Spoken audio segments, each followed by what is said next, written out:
చెప్పండి, విడిచిపెట్టాల్సిన విడిచిపెడితే వచ్చే 5 ఆశీర్వాదాలు. సాధారణంగా కొన్ని కొన్ని విషయాలు దేవునికి నచ్చనివి మనలో ఉన్నాయని తెలిసినప్పుడు కూడా మనం విడిచిపెడటానికి ఇష్టపడం. కొన్ని కొన్ని అయితే విడిచిపెట్టడానికి అసాధ్యముగా అనిపిస్తాయి. కానీ విడిచిపెట్టొచ్చు, అవి పెద్ద విషయాలు కాదు. కానీ మనిషి జీవితానికి ఏమనిపిస్తుంది అంటే ఇది చాలా గొప్ప విషయం, ఇది చాలా పెద్దది అనిపిస్తుంది. సపోజ్ ఒక విషయం చెప్తాను. ఒకసారి ఒక ఆయన ఒక అక్రమ సంబంధాన్ని కలిగి ఉన్నాడు. కలిగి ఉంటే నేను చెప్పాను, అక్రమ సంబంధం మంచిది కాదు, దాన్ని విడిచిపెట్టనంటే నీకేమయ్యా సింపుల్ ఒక ముక్కలో విడిచిపెట్టే అని చెప్పేసి. అక్రమ సంబంధాన్ని విడిచిపెడతామంటే ఎంత విషయం తెలుసా? నా కుటుంబము, ఆమె కుటుంబము, ఆ మనసు, నా మనసు, వగేరా వగేరా అని 100 చెప్పాడు. ఇప్పుడు భర్తను మోసం చేసి, భార్యను మోసం చేసి, తనతో లేదా ఒక స్త్రీతో, ఒక పురుషునితో ఉన్న వ్యక్తి ఈ అక్రమ సంబంధాన్ని మెయింటైన్ చేసే వ్యక్తిని మోసం చేయడానికి గ్యారంటీ అని ఉందనుకుంటున్నారా? లోకము ఎంత అజ్ఞానంలో, అమాయకత్వంలో వెళుతుందంటే ఈరోజు అసలైన ప్రేమకి నకిలీ ప్రేమకి తేడా తెలియట్లేదు. ఒక వ్యక్తిని మోసం చేసిన వ్యక్తి ఇంకొక వ్యక్తిని మోసం చేయరా? ఖచ్చితంగా చేస్తాడు. ఎందుకంటే ఒక వ్యక్తి అక్రమ సంబంధాన్ని మెయింటైన్ చేస్తున్నాడంటే అర్థం ఏంటి? ఆల్రెడీ మోసం చేస్తున్నట్టేనా? యవనస్తులు, పెళ్లి కాని వాళ్ళు అయితే తల్లిదండ్రులు మోసం చేస్తారు. అసలు ఎంత బాగా నటిస్తారో. అన్నీ కరెక్ట్గా ఉన్నవాడైతే నటించడు, అరుస్తాడు, కేకలేస్తాడు, కోపం ఎలా పెడితే అలా ఉంటాడు. కానీ ఒక పర్ఫెక్ట్ లైఫ్ లేనోడు ఏం చేస్తాడు తెలుసా? పర్ఫెక్ట్నెస్ చూపించడానికి నటిస్తాడు. ఎక్కడ? కుటుంబంలో తల్లిదండ్రులు మోసం చేస్తాడు. తర్వాత పెళ్ళైన వాళ్ళు అయితే భర్తను మోసం చేస్తారు, భార్యను మోసం చేస్తారు. అంటే మోసపూరితమైన జీవితంతోనే అక్రమమైనవన్నీ కూడా నడుస్తూ ఉంటాయి. అయితే దేవుడు చెప్తుంది ఏంటంటే అవి ఎలాంటివైనా సరే, అవి ఏవైనా సరే, అవి నీకు నచ్చినవైనా సరే, అవి నీకు నచ్చనవైనా సరే, దేవుడు ఒక దాన్ని విడిచిపెట్టమన్నప్పుడు విడిచిపెట్టడము నేర్చుకోవాలి. ఎప్పుడైతే మనం అలా విడిచిపెడతాం నేర్చుకుంటామో అప్పుడే విధేయత చూపినట్టు. కొన్ని కొన్ని అసలు విడిచిపెట్ట బుద్ధి అవ్వదు, విడిచిపెట్టడం కష్టమే. అయినా కూడా దేవుడు చెప్పాడు కాబట్టి ఏం చేయాలా? వదిలేయాలా. ఎందుకంటే నీకు జీవితాన్ని ఇచ్చిన దేవుడు నీ మేలు కోరుకుంటున్నాడు. ఎప్పుడైనా సరే మనిషికి భవిష్యత్తు అనేది ఎప్పటికీ తెలియదు. మనిషి ప్రస్తుత సుఖాన్ని చూసుకుని భవిష్యత్తుని చాలా అందంగా ఊహించుకుంటూ ఉంటాడు. అవునా కదా? చాలా మంది లోకంలో చూడండి, అక్రమ సంబంధాల్లో ఎంజాయ్మెంట్ ఉందని ఆఖరికి జీవితాన్ని నాశనం చేసుకుంటున్నారు. ఎప్పుడైనా సరే ఒక మనిషి దైవ వ్యతిరేకమైన కార్యాల్లో కానీ, దేవునికి వ్యతిరేకమైన దిశలో కానీ వెళ్తున్నప్పుడు జరిగేది ఏంటంటే ఆ మనిషికి పాపం వలన కళ్ళు మూసివేయబడతాయి. ఏమవుతాయి? అందుకే వాక్యం చెప్తుంది, పాపము మనిషికి భ్రమ కలుగు చేస్తుందంట. ఈ భ్రమ ఏం చేస్తుంది అంటే మనిషి జీవితాన్ని నాశనం వైపుకే తీసుకెళ్తుంది. అది తెలియదు. ప్రస్తుతం బాగానే ఉన్నట్లుగా అనిపిస్తుంది, ప్రస్తుతం ఎవరికి తెలియదు అని అనిపిస్తుంది. కానీ వాక్యం చెప్తుంది, యేసే చెప్తున్నాడు, ఒకడు చీకటిలో చేసినది ఖచ్చితంగా అది వెలుగులోనికి వస్తుందని. అందుకే ఎప్పుడు కూడా ఎవడో చూడలేదు కదా, ఎవరికి తెలియట్లేదు అనుకోకూడదు. ఖచ్చితంగా ఒకరోజు అది వెలుగులోనికి వస్తుంది. ఎందుకు ఈ విషయం చెప్తున్నానంటే అసలు లోకంలో కానీ పరిస్థితులు గమనిస్తే ఇప్పుడు ఇటువరకు వేరు, ఇప్పుడు పరిస్థితులు వేరు. ఇటువరకు ఎక్కడైనా సంబంధాలు ఉంటే ఇల్లీగల్ గా కొన్ని కొన్ని మెయింటైన్ జరుగుతూ ఉంటాయి. కానీ ఇప్పుడు ఎలా జరుగుతుందంటే భర్తలను చంపేస్తున్నారు, పిల్లల్ని చంపేస్తున్నారు. ఇప్పుడు చంపేసి వీళ్ళు ఏమనుకుంటున్నారంటే ప్రశాంతంగా బతకొచ్చు అనుకుంటున్నారు. అవునా? అసలు అది అజ్ఞానమా జ్ఞానమా? జ్ఞానమా? ఎంత అజ్ఞానం! ఇప్పుడు భర్తను చంపేశారు, పిల్లలు చంపేశారు, అది బయటికి రాదని వాళ్ళ ఫీలింగ్. కానీ ప్రతి కేసులో బయటికి రావటం, చంపిన వ్యక్తులు ఇద్దరిని తీసుకెళ్లి జైల్లో పడేయడం. వీళ్ళిద్దరు ఏం కోరుకుంటున్నారు? సుఖం అనుకుంటున్నారు. కానీ ఆ సుఖం వీరిని ఏం చేస్తుందో తెలుసా? జీవితకాలం పాటు వెడబాటు కలగజేసి జీవితాలను నాశనం చేస్తుంది, అవమానానికి గురి చేస్తుంది. అవి లోకల్లో అవి జరుగుతున్న విషయాలైతే కొన్ని కొన్ని మన హృదయాల్లో కూడా దేవునికి వ్యతిరేకమైన ఉండొచ్చు. అది అక్రమ సంబంధమే కాకపోవచ్చు, చిన్న చిన్న విషయాలు కావచ్చు, పగలు కావచ్చు, ప్రతీకారాలు కావచ్చు, ఏమైనా కావచ్చు. దేవునికి ఒకటి వ్యతిరేకమని తెలిసినప్పుడు వాటిని గనక నీ జీవితంలో నువ్వు విడిచిపెట్టకపోతే నువ్వు నష్టపోతావు. నువ్వు పాపం చేయడం వల్ల దేవునికి ఎలాంటి నష్టం లేదు, నువ్వు పరిశుద్ధంగా బ్రతకడం వల్ల దేవునికి ఎలాంటి ఉపయోగం లేదు, నువ్వు ఇచ్చే 10 రూపాయల సందా వల్ల దేవుడు బాగుపడ్డావు. అవునా? అంటే తప్పుగా అనుకోకండి, మీ సందా గురించి చెప్తున్నానంటే కొంతమంది ఫీలింగ్ అది, వచ్చేసి కానుకలు ఇచ్చేస్తే దేవుడు ఏదో సంతోషపడిపోతాడని. దేవుడికి అలాంటి వాటి వల్ల ఎలాంటి సంతోషం లేదు. ఇప్పుడు మీ పిల్లలు ఇష్టానుసారంగా తాగి తిరుగుతా మీ ఇంట్లోకి డబ్బులు తీసుకొచ్చి ఇస్తున్నారనుకో, మీరు సంతోషంగా ఉంటారా? దేవుడు కూడా తండ్రి కన్నా అధికంగా ప్రేమిస్తున్నాడు, తల్లి కన్నా అధికంగా ప్రేమిస్తున్నాడు. ఎందుకు మన జీవితంలో కొన్ని కొన్ని వాటిని విడిచిపెట్టమని ప్రభు చెప్తున్నాడంటే కేవలమైన కారణం ఏంటంటే ఆయన మీ యోగక్షేమాలను కోరుకుంటున్నాడు. అది విషయం. దేవుడు ఏదో శాడిస్ట్ అయ్యో సైకో అయ్యో మిమ్మల్ని పాపం వదిలేయమంటల్లా. పాపం వల్ల ఒక మనిషికే నష్టం, అందుకే దేవుడు దాన్ని వదిలేయమన్నాడు. అర్థమైందా? అసలు విడిచిపెడితే జరిగే విషయం ఏంటి అనేది నేను 5 విషయాలు చెప్పి ముగిస్తా. ఎందుకంటే నేను మళ్ళీ ఇక్కడ అయిపోయిన తర్వాత ఈపూర్లంకి వెళ్ళాలి వాక్యం చేయడానికి, అందుకని ముగిస్తాను నేను. 1 ఆదికాండము 31వ అధ్యాయము 4వ వచనం చూడండి. ఆదికాండము 31వ అధ్యాయము 3వ వచనం చదవండి ఫస్ట్.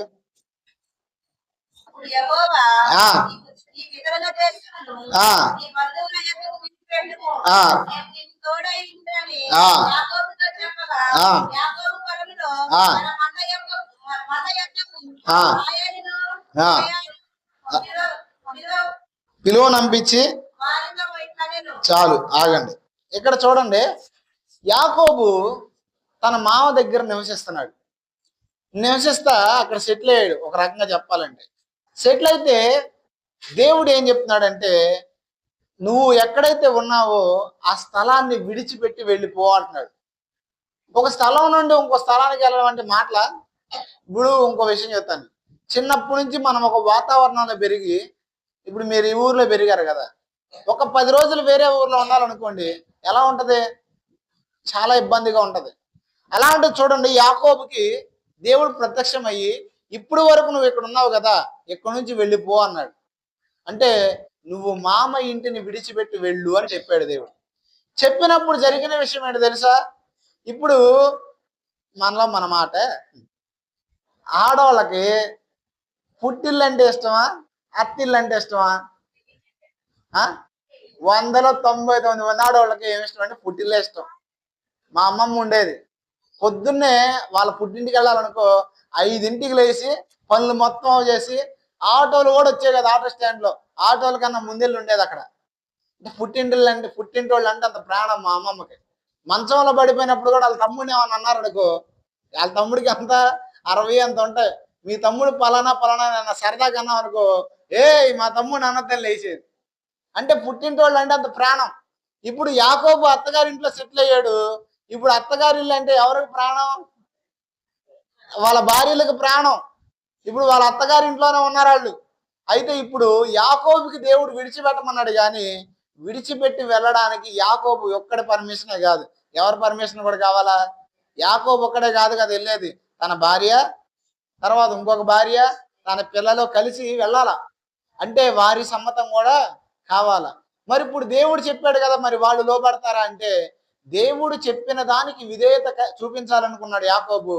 ఆ విధేయతను బట్టి ఏమైందో తెలుసా? వారు సైతము దేవుడికి లోబడ్డారు. చూడండి 31వ అధ్యాయం 16వ వచనం. అక్కడ ఏమంటున్నారు భార్యలు? 31:16.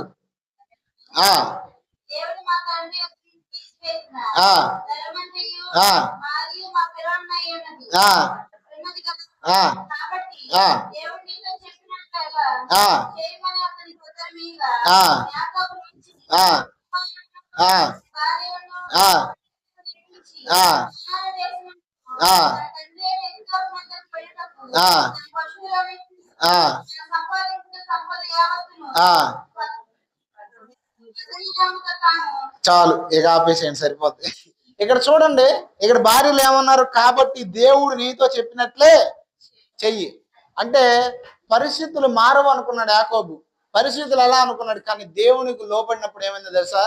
వ్యతిరేక పరిస్థితులు సైతము సమకూడి జరిగినాయి. ఎందుకు ఈ విషయం చెప్తున్నానంటే చాలాసార్లు దేవుడికి మనం లోబడుతున్నప్పుడు మనకేమనిపిస్తుంది అంటే, మనం దేవుడికి లోబడితే ఇలా జరిగిద్దా? దేవుడికి లోబడితే నేను ఒక్కనే లోబడితే మా కుటుంబం మారిద్దా? నేను ఒక్కనే మారితే మా ఫ్యామిలీ అంతా సరిగ్గా ఉండిద్దా అని. కానీ గుర్తుపెట్టుకోండి, ఎప్పుడైతే మీరు దేవుడికి లోబడటం ప్రారంభిస్తారో అప్పుడు దేవుడు ఏం చేస్తాడో తెలుసా, మీ కుటుంబంలో సైతము కార్యము జరిగించడం ప్రారంభిస్తాడు. మొట్టమొదట ప్రభావితము చేయాలనుకున్న వ్యక్తి, కుటుంబాన్ని మార్చాలనుకున్న వ్యక్తి చేయాల్సిన పని ఏంటో తెలుసా, తనను తాను మార్చుకోవాలి. ఎవరిని మార్చుకోవాలి? మిమ్మల్ని మీరు మార్చుకోకపోతే మీ కుటుంబాన్ని మీరు మార్చలేరు. మీకు అర్థం కాదని చెబుతానండి. మిమ్మల్ని నేను ప్రభావితం చేయాలంటే ఫస్ట్ ఎవరు ప్రభావితం అవ్వాలి? నేను అవ్వాలి. నేనే దేవుడిని నమ్ముకోకుండా నేను లోకంలో కలిస్తే ఇప్పుడు నా ద్వారా మారిన వాళ్ళు ఎవరన్నా మారగలుగుతారా? మారరు. నేను ప్రభావితము చెందాను ఫస్ట్. ఎక్కడికి ఎందుకు? మా కుటుంబంలో ఫస్ట్ మా అమ్మే దేవుడు నమ్ముకుంది. నేను దేవుడు నమ్ముకోవాలా, మా అమ్మ మా తాతోళ్ళు మా అమ్మమ్మ వాళ్ళు ఎవరు నమ్ముకోవాలా. ఇంకో రకంగా చెప్పాలంటే నేను బైబుల్ కాలేజీకి వచ్చిన తర్వాత కూడా మా తాత కడ్డీలు వెలిగిస్తున్నాడు. ఫస్ట్ మేము మారాం. మా మార్పు ఏం చేసిందో తెలుసా, మా కుటుంబాన్ని ప్రభావితం చేసింది. ఈరోజు చాలా సార్లు మన పరిస్థితుల్లో మన కుటుంబాల్లో మార్పు కావాలని ఆశపడతాం మనం. అయితే మనం చెయ్యని పని ఏంటో తెలుసా, దేవునికి విధేయత చూపం మనం. కానీ గుర్తుపెట్టుకోండి, దేవుని మాటకు నువ్వు విడిచిపెట్టి విధేయత చూపిస్తే ఖచ్చితంగా దేవుడు ఏం చేస్తాడు తెలుసా, సమస్త పరిస్థితులు నీకు సమకూడి జరిగిస్తాడు.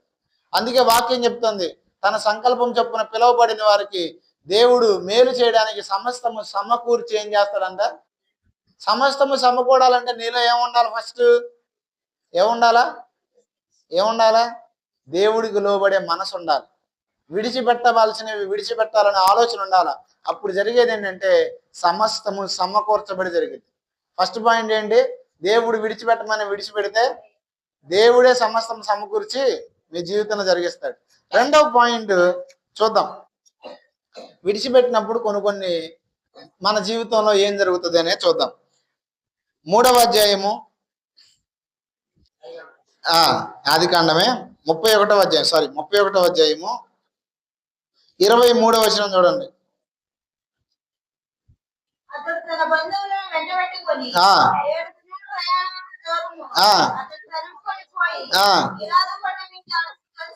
చాలు చూడండి, యాకోబు దేవుడు చెప్పినట్లు ఏం చేశాడంటే తన పరివారం అంతా తీసుకుని, తన కలిగిన ఆస్తి అంతా తీసుకుని, మామాస్తి తీసుకున్నాడా, తనకు కలిగింది తీసుకున్నాడా? ఎవరు ఆస్తి తీసుకున్నాడంటే తన ఆస్తి తీసుకున్నాడు. యాకోబు ఆస్తి యాకోబు తీసుకుని, యాకోబు పిల్లల్ని యాకోబు భార్యల్ని తీసుకుని బయలుదేరినప్పుడు జరిగింది ఏంటంటే యాకోబు యొక్క మామ తరమడం మొదలుపెట్టాడు. ఎవరిని? యాకోబుని. చాలాసార్లు మనం దేవుని చిత్తాన్ని చేసేటప్పుడు అన్ని సమకూడి జరుగుతాయి. కొన్నిసార్లు జరిగేది ఏంటి తెలుసా, తరమబడతాం. రెండవ పాయింట్, ఏమవుతాము? మనము లోకంలో బ్రతికేటప్పుడు ఎలాంటి శరీర వాంఛలు కానీ ఎలాంటి శరీర బలహీనతలు కానీ మనల్ని పరిపాలన చెయ్యవు. ఎందుకంటే అసలు మనం లోకంలో బతుకుతున్నాం కాబట్టి. భక్తిహీనత అనేది ఎవరికి వస్తుంది? భక్తి లేనివాడికి వస్తుందా, భక్తి ఉన్నవాడికి వస్తుందా? అసలు భక్తి లేనివాడికి భక్తి ఉండదు, భక్తిహీనత ఉండదు. భక్తి చేసేవాడికే భక్తిహీనత వస్తుంది. అది గుర్తుపెట్టుకోండి. భక్తి చేస్తా నాకేంటి భక్తిహీనత వస్తుంది, నేనేంటి ఇలా అయిపోతున్నాను, అంత భావరాక్షణ వద్దు. నువ్వు చేస్తున్నావు కాబట్టి అపవాది ఏం చేస్తున్నాడు తెలుసా, నిన్ను వాడు తరుముతున్నాడు. మనం ఎప్పుడైతే దేవుని వెతకడము, దేవుని చిత్తము చేయడానికి ముందుకెళ్తామో అప్పుడు మన శరీరము మన లాగుతుంది. మనల్ని వెంబడించేవి అనేకమైనవి ఉంటాయి. మన శరీర కోరికలు మనల్ని వెంబడిస్తాయి. దేవుడి చిత్తానికి వ్యతిరేకంగా చేయడానికి అపవాది మనల్ని ప్రేరేపిస్తాడు. అప్పుడే ఎప్పుడు? దేవుని చిత్తము చేయాలనే మనసు నీలో కలిగినప్పుడు. కావాలంటే గుర్తు చేసుకోండి, లోకంలో అసలు ఇష్టానుసారంగా తిరిగినప్పుడు అసలు మనకేమీ లేదు. పాపం చేయాలనే కోరికలు లేవు, అవి లేవు, ఇవి లేవు. కానీ ఎప్పుడైతే దేవుడికి లోపడతామో అప్పుడే మన శరీరం మనం లాగుతుంది. మిమ్మల్నే కాదు, ప్రతి భక్తుని లాగుతుంది. అందుకే పాటల్లో కూడా అలా పాడుకున్నారు భక్తులు. ఏమని? లోకము శరీరము లాగినను లోబడక నేను వెళ్ళేదను. అవునా? అంటే లోకము శరీరం లాగిద్దా లాగదా? ఖచ్చితంగా లాగిద్ది. కారణం ఏంటి తెలుసా, నువ్వు నీ సృష్టికర్త వైపుకు వెళ్ళాలనుకుంటున్నప్పుడు సృష్టి ఏం చేస్తుందంటే నీకు వ్యతిరేకంగా కొన్నిసార్లు పనిచేస్తుంది. అయినప్పటికీ గ్రహించాల్సిన విషయం ఏంటంటే నీ దేవుడు నీకు బలం ఇవ్వడానికి నీతో ఉన్నాడు. అది గుర్తుపెట్టుకోండి. ఒకప్పుడు తాగుని వదిలేసి నీకేమవుతుంది? శోధన వస్తుంది. ఒకప్పుడు వ్యభిచారాన్ని వదిలేసి నీకేమొస్తుంది? శోధన వస్తుంది. ఒకప్పుడు వ్యసనాలు వదిలేసావు, స్నేహాలు వదిలేసావు, వదిలేసి నీకేమైతే తెలుసా, మరలా తిరిగి ఆ పరిచయాలు నీకు వస్తాయి. మరలా తిరిగి ఆ జ్ఞాపకాలు నీకు కలగజేస్తాడు ఒకడు. కలగజేసినప్పుడు ఏమైందంటే నువ్వు తరమబడతావు వాటిలతో. కొన్ని సార్లు అయితే ఆత్మీయత మెయింటైన్ చేయాలా, లోకాన్ని మెయింటైన్ చేయాలా తెలియక మధ్యలో కూర్చుంటారు చాలా మంది. కొంతమంది అయితే శరీర బలహీనతలకు లోబడిపోతారు, కొంతమంది అయితే తమ జీవితాలను అప్పగించేసుకుంటారు, కొంతమంది అయితే భక్తి జీవితాన్ని విడిచిపెడతారు, పాపం చేయరు కానీ. అయితే గుర్తుపెట్టుకోండి, నువ్వు దేవుని వెంబడిస్తున్నప్పుడు ఖచ్చితంగా నువ్వు తరం పడతావు. దేవుడు చేయమన్నది చేస్తున్నప్పుడు ఖచ్చితంగా నీలో బలహీనతలు వస్తాయి. దేవుడు చేయమన్నది చేస్తున్నప్పుడు అపవాది ఖచ్చితంగా నీ మీద టార్గెట్ పెడతాడు. అప్పుడు నువ్వేం చేయాలి తెలుసా, దేవునికి అప్పగించుకుని మౌనంగా ఉండాలి. ఏం చేయాలి? ఒకడు గుర్తుపెట్టుకొని, మనం ఏమీ చేయలేమని మనకు తెలిసినప్పుడు సృష్టికర్తగా అప్పగించుకొని మౌనంగా ఉండాలి. అప్పుడు జరిగేదేంటి తెలుసా, నీలో నుండి ఒక సుందరమైన సృష్టిని ప్రభువు చేస్తాడు. మీకు అర్థం కావడానికి ఒక విషయం చెప్తాను. గొంగళి పురుగు సీతాకోకచిలుకగా మారే ప్రక్రియను కనుక చూస్తే, గొంగళి పురుగు అందరి చేత అసహించుకోబడుతుంది. ఎక్కడికెందుకు ఒక చిన్న పురుగు ఏడకు వస్తేనే అసలు మామూలుగా మీరు అందరూ అల్లాడిపోయారు, అటు తిరిగారు, ఇటు తిరిగారు, ఒకళ్ళ చీపురు కోసం పరిగెత్తారు, ఒకళ్ళ చాట కోసం పరిగెత్తారు, గందరగోళం చేశారు. ఎందుకని? అదంత అందంగా ఉంటదనే, అసహ్యంగా ఉంటది. ఇప్పుడు అంత అసహ్యంగా ఉన్న పురుగు జీవితం ఒక సుందరమైన సీతాకోకచిలుకగా ఎలా మార్చబడిద్ది అంటే, అది ఖచ్చితంగా మరుగైపోతుంది. మరుగైపోయి ఏమీ చేయని స్థితిలో సృష్టికర్తగా అప్పగించుకుంటది. అప్పగించుకున్నప్పుడు ఏమవుతుందంటే, ఏకాంతముగా ఉన్నప్పుడు దేవుడు దానిలో నుండి ఒక సుందరమైన సృష్టిని బయటికి తీసుకొస్తాడు. అలాగే మనము మన జీవితంలో ఏమి చేయాలో తెలియని పరిస్థితుల్లో చేయాల్సింది ఏంటంటే ప్రార్థన మాత్రమే, ఉపవాసం మాత్రమే. అలా చేసినప్పుడు జరిగేది ఏంటంటే, నీలో ఒక సుందరమైన సృష్టిని దేవుడు అనుగ్రహిస్తాడు. అర్థమైందా? కొన్నిసార్లు పాపాన్ని జయించలేమేమో, ఇక నా పరిస్థితి అయిపోతేమో, నేను పడిపోతానేమో అనిపిస్తుంది. అలాంటి పరిస్థితుల్లో సైతము దేవుడు నిన్ను ఎన్నడూ విడిచిపెట్టదు, గుర్తుపెట్టుకో. యాకోబు తరం పడుతున్నప్పుడు ఏమైంది? దేవుడు జోక్యం చేసుకున్నాడు. మొదటి పాయింట్ ఏంటంటే, సమస్తం సమకూర్చి జరిగిస్తాడు. రెండవది తరమబడతావు. మూడవది ఏంటి తెలుసా, దేవుడు నీ విషయంలో జోక్యం చేసుకుంటాడు, దేవుని చిత్తం నువ్వు చేసినప్పుడు. చూద్దాం ఆ మాట. ఆదికాండము 31వ అధ్యాయం 24వ వచనం చూడండి.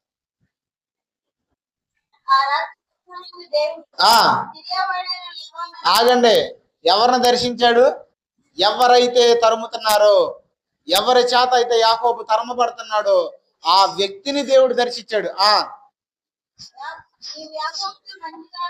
చూడు, యాకోబుతో మంచిగానే అది తాట తీసేస్తా నేను, యాకోబు జోలికి వెళ్తే అన్నాడు అనమాట. ఒక రకంగా చెప్పాలంటే ఎవరితో? ఎవరైతే తరుముతున్నారో యాకోబుని తనతో.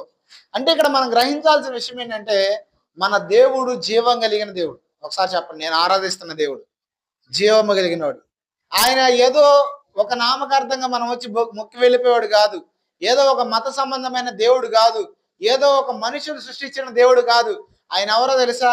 సకల చర సృష్టిని చేసి పరిపాలన చేస్తున్న దేవుడు. అలాంటి దేవుని కలిగిన మనము కొన్నిసార్లు ఏం చేస్తామంటే, పరిస్థితులు చూసి ఇక నా పని అయిపోయింది, ఇక నేనంటే జనరల్గా ఆలోచిస్తాం. మనిషి మైండ్ ఎప్పుడు కూడా జనరల్ గానే ఆలోచిస్తుంది, 100%.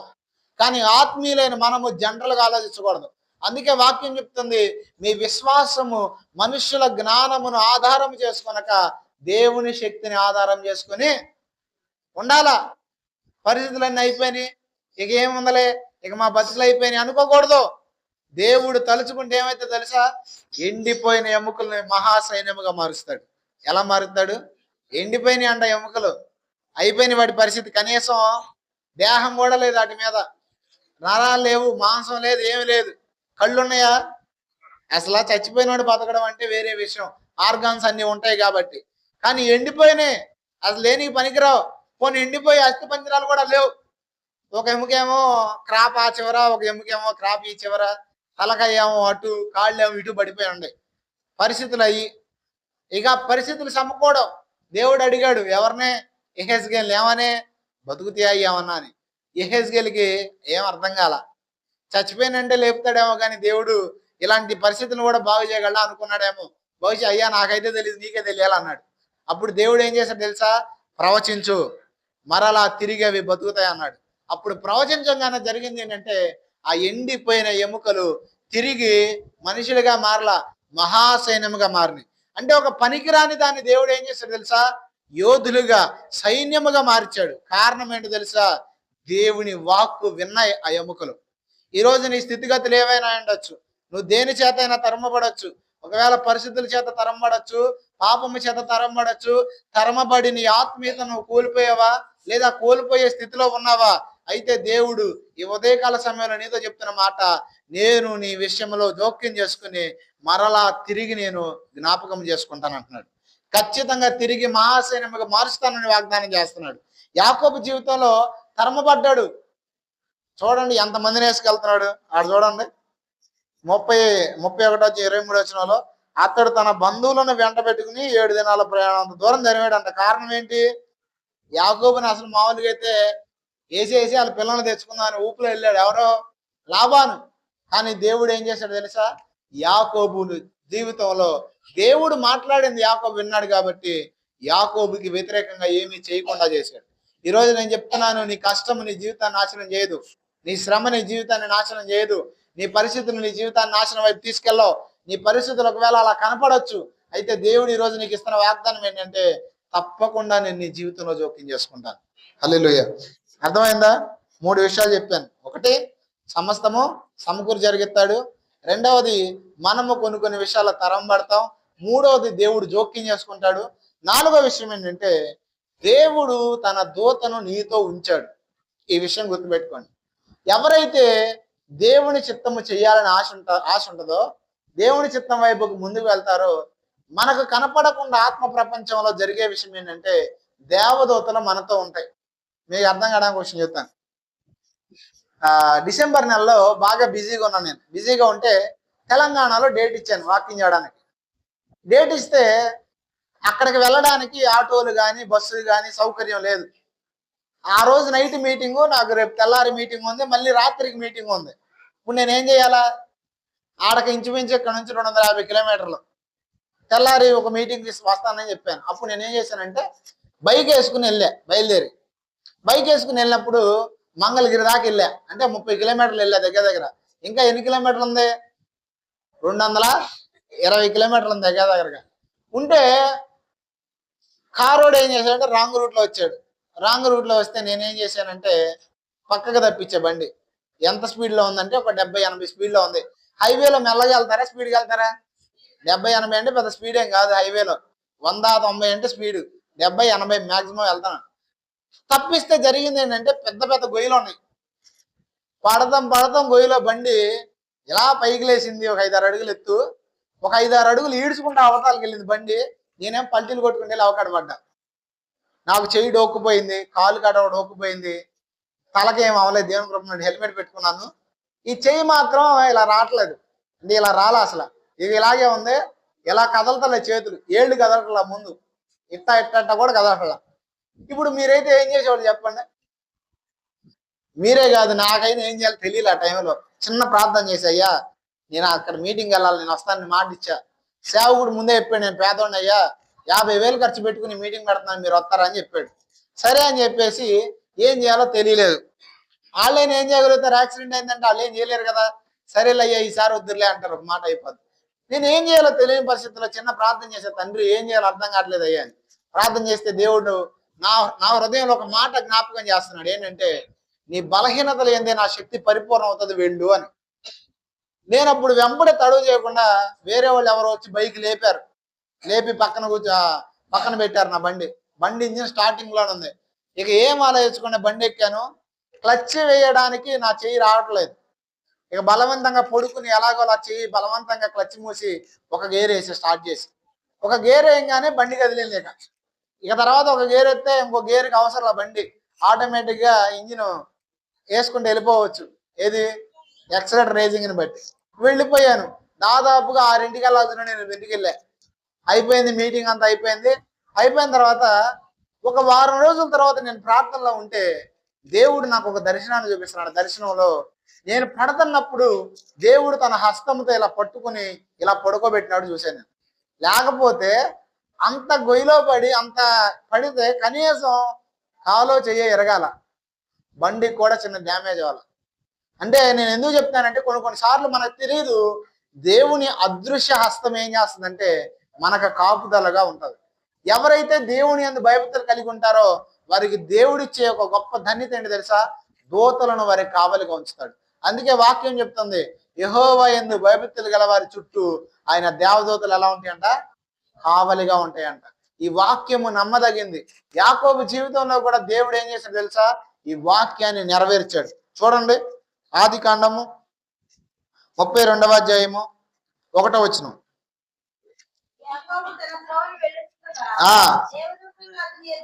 చాలు, యాకోబు త్రోవలో వెళుతున్నాయి దేవదూతలు. ఈ దేవదూతలు ఏం చేస్తాయి తెలుసా? మీ కాపుదల కలగ చేస్తాయి. రెండవది, కొన్ని పరిస్థితులను సమకూర్చి జరిగేస్తాయి. దేవుడు ఏం చేస్తాడంటే కొన్నిసార్లు ఈ దూతలను మీ జీవితంలో మీ ఆశీర్వాదానికి ఇస్తాడు. ఖచ్చితంగా మీరు నమ్మినా నమ్మపోయినా మీ అందరికీ దేవుడు దూతలను అనుగ్రహించాడు. ఎవరిని అనుగ్రహించాడు? మీ అందరి చుట్టూ దూతల కాపుదల ఉంటది. అందుకే చాలా సార్లు జరగాల్సిన కీడులు మన జీవితంలో జరగవు. జరిగిపోయింది, అయిపోయింది అనుకుంటాం. కానీ ఆ టైంలోనే దేవుడు ఏం చేస్తాడు తెలుసా? కాపుదల కలగజేస్తాడు. కారణం ఏంటి తెలుసా? దూతలు మనకు అనుగ్రహించబడ్డారు. మీకు ఇంకా అర్థం కావడానికి యాకోబు 48వ అధ్యాయం 16వ వచనంలో ఆ మాట చెబుతున్నాడు. చూడండి, ఆది కాండం 48:16లో.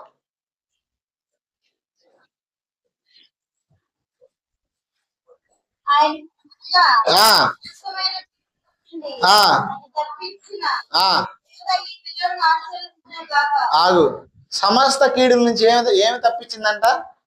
దూత. ఎవరిని? యాకోబుని. అంటే దూతలు యాకోబు జీవితంలో ఏం చేసినాయి? తప్పించినాయి యాకోబు కష్టాన్ని, శ్రమని, ఇవన్నిటిని. మన జీవితంలో కూడా మనము దేవునికి లోబడితే, విడిచిపెడితే, అసలు దేవుని యందు భయభక్తులు కలిగి ఉన్న అర్థం ఏంటి? యెహోవా యందు భయభక్తులు కలిగి చెడుతనాన్ని విసర్జించడమే. దేవుడి యందు భయభక్తులు కలిగి ఉండడం అంటే ఏంటంటే దేవుడు దేన్నైతే వద్దన్నాడో దాన్ని వదిలేయడమే. అదే భయభక్తులు అంటే. దేవుడికి ఇష్టం లేని మనలో ఉండడానికి వీల్లేదు. దేవుడు ఏది ఇష్టపడతాడో మనం దాన్ని ఇష్టపడాలా. దేవుడు దేన్ని అసహించుకుంటాడో దాన్ని మనం అసహించుకోవాలా. అప్పుడు జరిగేది ఏంటంటే దేవుని దూతలు మనకు కాపుదలుగా ఉంటాయి. అర్థమైందా? 5వ పాయింట్. ఫస్ట్ పాయింట్ ఏంటి? 2వ పాయింట్. 3వది జోక్యం చేసుకుంటాడు. 4వది దూతలను ఉంచుతాడు. 5వది ఏంటంటే దేవుని మాట విన్న వ్యక్తుల్ని తప్పక దీవిస్తాడు. యాకోబు జీవితంలో కూడా దేవుడు జరిగింది అదే. చాలా మంది ఆశీర్వాదం కోసం రకరకాల ప్రయత్నాలు చేస్తారు. ఇంట్లో అభివృద్ధి పొందాలా, ఇంట్లో ఆశీర్వదించబడాలని. వాడు గుర్తుపెట్టుకోండి, అభివృద్ధి ఆశీర్వాదం అనేది ఏ పాస్టర్ మీ నెత్తి మీద చేయబెడతాం వల్ల మీకు రాదు. బాగా గుర్తుపెట్టుకోండి. ఈనాడు సంఘము ఎంత భ్రమలో బ్రతుకుతుందంటే పాస్టర్లు చాలా మంది ప్రవక్తలని పేరు పెట్టుకుని వాళ్ళు నిజంగా దేవుడి చేత వాడబడుతున్నారో లేదో నాకైతే తెలియదు, కానీ జనాలను, సంఘాన్ని ఎలా మోసం చేస్తున్నారంటే మా దగ్గరకు వస్తే మీరు దీవించబడుతున్నారని చెప్తున్నారు తప్ప వాక్యాన్ని పాటిస్తే దీవెన పొందుతారని చెప్పట్లేదు. ఒకటి గుర్తుపెట్టుకోండి, యేసు ప్రభువే స్వయంగా మీ ఇంటికి వచ్చినా సరే మీరు యోగ్యులుగా లేకపోతే దీవెన పొందరు. యేసయ్య స్పష్టంగా శిష్యుల్ని పంపిస్తూ ఒక మాట చెప్పాడు, మీరు ఏ ఇంటికి వెళ్తారా ఇంట్లో శుభమని పలకండి. ఆ ఇల్లు యోగ్యమైనది అయితే ఆ ఇంటి మీదకి సమాధానం వస్తుంది. ఆ ఇల్లు అయోగ్యమైనది అయితే ఆ సమాధానం తిరిగి మీకు వస్తుందని చెప్పాడు. దేవుడు ఆశీర్వాదాన్ని స్పెషల్గా ఏమి ఇవ్వడం, పైనుంచి మీకోసం పంపించడం. ఆల్రెడీ ఆశీర్వాదం, శాపం మీ ఎదుటే ఉంది.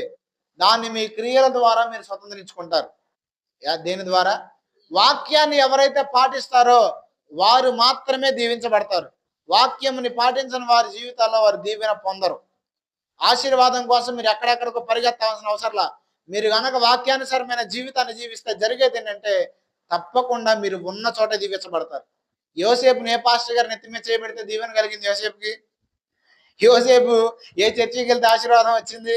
ప్రవక్తల, అభిషక్తులు అనే వాళ్ళ దగ్గర పరిగెత్తితే వచ్చిందా? ఆశీర్వాదాల కోసం మీరు పరిగెత్తొద్దు. ఎందుకో చెప్పనా? ఆశీర్వాదము దేవుడు ఆల్రెడీ మీకు అనుగ్రహించేశాడు. మీ క్రియల ద్వారా మీరు వాటిని పొందుకోవాలా. మీరు దేవునికి లోబడేదాన్ని బట్టి అది మీకు అనుగ్రహించబడుతుంది. వాక్యాన్ని పాటిస్తే జరిగేది ఏంటంటే ఆటోమేటిక్గా ఆశీర్వాదం నీకు వస్తుంది. వస్తుందా రాదా? యాకోబు జీవితంలో కూడా జరిగింది అదే. యాకోబు ఎంతకాలం అయితే యాకోబుగా ఉన్నాడు అసలైన దీవెన కలగల.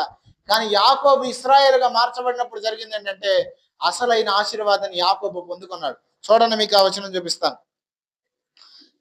ఆది కాండము 32వ అధ్యాయము 29వ వచనం.